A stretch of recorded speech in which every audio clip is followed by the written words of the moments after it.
Amigos do Na Área do Esporte, salve! De cara agradecendo a atenção de todos vocês e atualizando nesse espaço as coisas do futebol local, as coisas, como repetimos aqui, da nossa aldeia, tratando naturalmente, num primeiro momento, dos nossos representantes no futebol profissional, as duas equipes que se preparam para as disputas do Campeonato Paranaense, que tem largada prevista para o próximo dia 14 de janeiro, um sábado, quando o Maringá Futebol Clube joga contra o Foz do Iguaçu e em casa aí o Aruco Maringá vai à capital do estado enfrentar o campeão Curitiba. Já dissemos aqui, é o cruzamento do campeão do estado, que foi o Curitiba, contra o vice-campeão da segunda divisão, o Aruco Maringá, e o vice-campeão estadual, o nosso Maringá Futebol Clube, jogando contra o campeão da segunda divisão, que é o Foz do Iguaçu, largada prevista para o sábado e para o domingo, dias 13 e 14. Antes, as equipes estão em preparativos, né? Até porque, embora normalmente dezembro seja mês de férias para jogadores do futebol profissional, mas isto se aplica para os jogadores que disputaram a primeira divisão do Campeonato Brasileiro, segunda divisão do Campeonato Brasileiro. Estas equipes que estão se preparando para os estaduais, né, já tiveram descanso antes, então treinamento intensivo mesmo neste mês de dezembro. No caso do Maringá, por exemplo, férias, a descanso, há uma liberação aí para 2 dias das comemorações, dos festejos natalinos e de Ano Novo, mas a rapaziada volta para o trabalho, até porque o campeonato começa no comecinho de janeiro. E com foco nesta competição, o Maringá Futebol Clube enfrentou o Futebol Clube Cascavel na quarta-feira no Estádio Regional Willie Davidson, em confronto valendo pela segunda rodada deste proveitoso torneio de verão que as equipes do Maringá Futebol Clube, do Futebol Clube Cascavel e do Cianorte estão disputando como pré-temporada. O placar terminou em 2-2 com presença de bom público, né? Uma demonstração de que o torcedor maringaense está ávido, está ansioso pelo retorno do seu time. Um número considerável de pessoas compareceu no Estádio Regional Willie Davidson para apoiar a equipe maringaense. Não há cobrança de ingresso nessa competição, há a doação de 1 quilo de alimento não perecível e o torcedor maringaense uniformizado, torcedor com as camisas tricolores, esse torcedor esteve em campo para ver o 2-2, numa partida bem movimentada. É claro que com nível técnico questionável, por conta de que um confronto de preparação, e os dois treinadores, antes de se preocuparem com o resultado, se preocupam com a adequação das peças que vão ser utilizadas ao longo da temporada.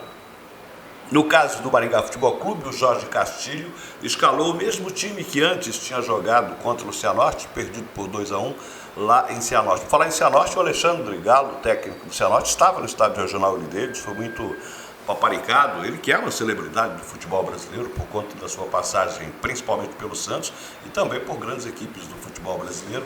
Ele é o comandante técnico do Cianorte, que será o próximo adversário do Maringá Futebol Clube. Esteve no Estádio Regional Willie Davidson, atendeu com muita simpatia as pessoas, principalmente aqueles santistas, não é, que têm lembranças boas da passagem do Galo como jogador do Santos, depois também como treinador. O Galo que foi treinador de grandes equipes e estava, portanto, juntamente com seus parceiros de comissão técnica e diretoria do Cianorte, no Estádio Regional Willie Davidson. Mas voltando ao jogo, foi um jogo bem movimentado. 2-2, o Cascavel saiu na frente, não é, no primeiro tempo, no início do primeiro tempo, uma bola que resvalou no Carlão, o zagueiro, acabou entrando. Depois o alemão empatou e teve também no finalzinho do segundo tempo o gol do Bianchi para alcançar novamente o Cascavel, que estava na frente, que tinha feito 2-1 com o Robinho. O que se viu foi um jogo bastante equilibrado. Dá para perceber que as equipes, tanto de Maringá Futebol Clube como de Cascavel, fizeram a manutenção dos elencos, com algumas reposições pontuais, mas a demonstração foi boa. Não é? Quem, como a gente, vai para observar o nível técnico, potencial, pôde constatar que as duas equipes estão no páreo, sim, para brigar pelo título do Campeonato Paranaense, como fez o Maringá Futebol Clube na temporada passada, surpreendendo alguns, mas batendo de frente com o Curitiba na final, e como fizera o próprio Futebol Clube Cascavel em 2001, quando também foi finalista do Campeonato Paranaense. Observe que, embora haja uma histórica supremacia do futebol da capital, do futebol profissional da capital, mas nas 2 últimas temporadas estiveram lá representantes do interior, não é?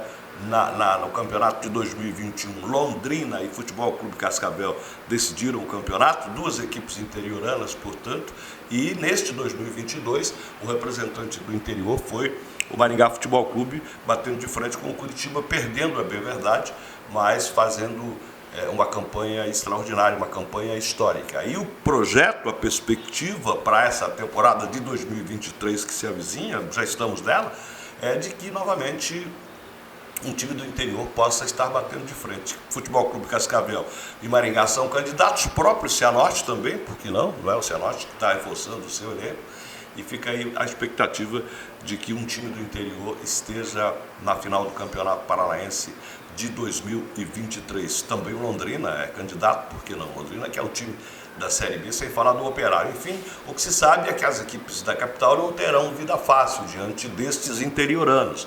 O Curitiba, já se sabe, vai lançar mão do seu time alternativo, jogadores formados na base, jogadores que estão sendo testados, observados. O Curitiba não vai com força total para o início do campeonato, ele vai deixar para, ao longo da competição, ir montando o seu elenco, visando a participação na Série A do Campeonato Brasileiro, na Copa do Brasil. Isso é bom para o Aruco, que vai enfrentar, portanto, o Aruco que estreia contra o Curitiba não vai enfrentar um Curitiba poderosão, não vai enfrentar a equipe principal do Curitiba para a temporada. O que não acontece com o Atlético, que será o adversário do Aruco na segunda rodada do Estádio Regional Willie Davids. O Atlético tem como coordenador técnico agora o Luiz Felipe Scolari, o Filipão foi treinador, mas agora fica como coordenador técnico. Ele optou por colocar a força máxima, até porque o Atlético Paranaense precisa montar seu elenco para a temporada na primeira divisão, tem a Copa do Brasil e também a Copa Libertadores.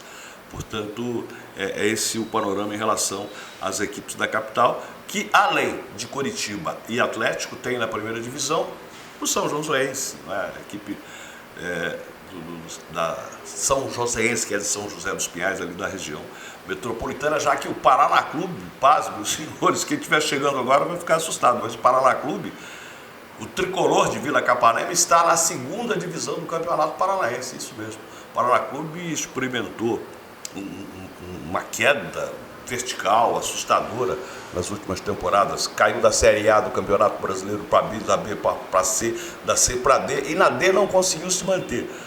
Como para ter vaga na Série D do Campeonato Brasileiro, os critérios determinados pela CBF são os estaduais, o Paraná Clube não vai disputar a Série D do ano que vem, porque vai disputar a segunda divisão do Campeonato Paranaense. Mas voltando ao time maringaense, o bom jogo do Maringá Futebol Clube contra o Futebol Cascavel, a rapaziada recebe uma folga rapidinha para comemoração do Natal, depois do Ano Novo, mas os treinamentos continuam, até porque por este torneio de verão, o Maringá Futebol Clube volta a jogar no dia 5 de janeiro, mais uma vez no Willie Davids. 10 dias, portanto, da estreia. Esse campeonato vai até o dia 8, a partida final desse torneio de verão será, a partida final do Maringá Futebol Clube será contra o Futebol Clube Cascavel no Estádio Olímpico, lá na simpática Cascavel, no oeste do estado. Essa partida pode ser a que decida o título da competição, já que esse triangular, disputado entre Cianorte, Cascavel e Maringá,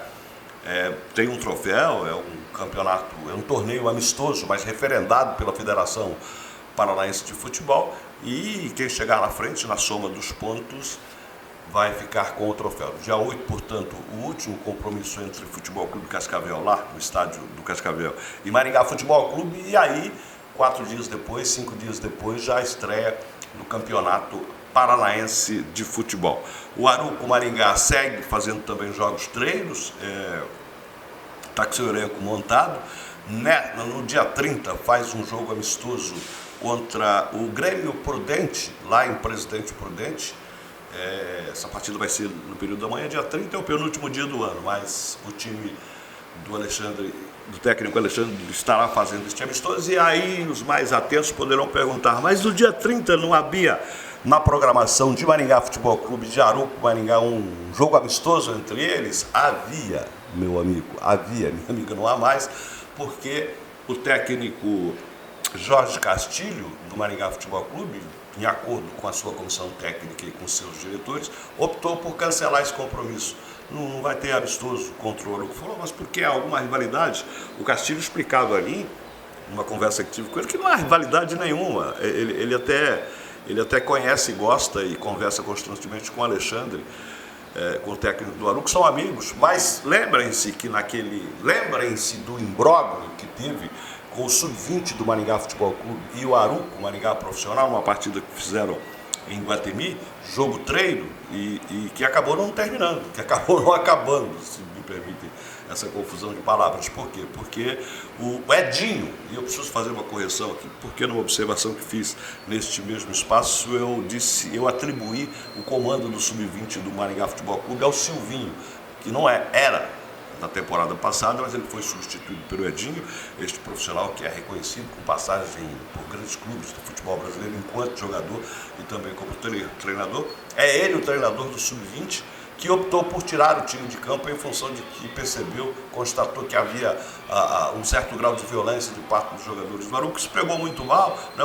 Foi uma espécie de impasse diplomático entre as agremiações, que são as duas representantes da cidade de Canção no futebol profissional, e por esta razão, até para evitar conflitos outros, ou para tirar a possibilidade de que volte a acontecer, o Castilho optou por cancelar esse jogo treino que seria entre o Aruco Maringá e o Maringá Futebol Clube. O Aruco, portanto, repôs o calendário e acertou com o Grêmio Prudente, vai jogar no dia 30 na cidade de Presidente Prudente, preparando o seu elenco para a estreia no Campeonato Paranaense da Primeira Divisão em 2023. Falando do Maringá Futebol Clube Sub-20, a rapaziada também não tem folga não, trabalhando durante todo esse tempo, sob o comando do Edinho e não do Silvinho. O Silvinho é o auxiliar técnico do Castilho no time profissional. O Edinho prepara a rapaziada, embarca já no primeiro dia do ano, no segundo dia do ano, para Leme. Leme é uma cidade de São Paulo onde está o grupo 20, grupo que o Maringá Futebol Clube faz parte juntamente com os anfitriões, a equipe do Lemense, com o Bragantino, também de São Paulo, e com o ABC de Natal. O Maringá Futebol Clube estreia nesta Copa São Paulo dos Juniores no dia 4, portanto, uma oportunidade muito boa para a equipe de base do Maringá Futebol Clube disputar um dos principais campeonatos da modalidade. Eu perguntava ao Castilho em relação a esse time Sub-20, se há algum jogador no qual ele pretenda lançar como profissional. Ele disse que sim. Por questão ética, optou por não dizer nomes, mas que há 2, 3 ou 4 jogadores desse Sub-20 que pensam de 2023. Por fim, para falar das meninas do vôlei, as meninas do Unilife Maringá, que representam a cidade de Canção na Superliga Feminina de Vôlei, a situação ficou um pouco complicada, porque o time do Alduri Gaudêncio foi jogar pela 10ª rodada contra o Brasília, lá no Distrito Federal, e acabou perdendo por 3-0. Com isso, o time caiu para a 10ª posição. O que significa isso? Significa sinal de alerta, porque na Superliga Feminina, para se manter na elite da competição, é preciso que você seja, no pior, em 10º lugar, porque se cai para 11º, já corre o risco de rebaixamento, de ter que disputar a Série B da Superliga na próxima temporada, e é isso que a gente não quer. Torcer pela reação das meninas, que agora vão fazer a última rodada, só mesmo em janeiro, tem uma folga, e depois tem todo o retorno para recuperar. O que se sabe, é preciso que se diga, quando um time maringaense, como um time como o Unilife Maringá entra na competição, não entra para ser campeão, é impossível bater de frente com o Praia Clube, com o Minas Teles, com o Osasco, com o Sesc Flamengo, com o Fluminense, com o Barueri. Não existe essa possibilidade. Existe sim um projeto de, ocasionalmente, ficar entre os 8 primeiros colocados, que aí possibilita a participação no play-off da competição, que são jogos interessantíssimos de cruzamento, mas evitar o rebaixamento também é um objetivo. E é com essa perspectiva que o Maringá passa a trabalhar. O último colocado é o Brusque, o Moda Brusque, que é um time que estreia na competição, fez um único ponto, não venceu nenhuma partida, deve ser um dos rebaixados, mas aí a segunda vaga para o rebaixamento, vaga entre aspas, fica entre o Unilife Maringá, o próprio Brasília, o São Caetano. Então, o campeonato das meninas maringaenses passa a ser com essas equipes. Tem todos os jogos do retorno. O Maringá vai jogar contra o São Caetano, que é o time que foge do rebaixamento, contra o próprio Brasília, joga no Chico Neto, e aí há a possibilidade de evitar a queda, evitar perder a vaga nesta que é a competição elite da modalidade no país. Grato pela sua atenção e nós seguimos por aqui sempre atualizando e trazendo informações na área do esporte.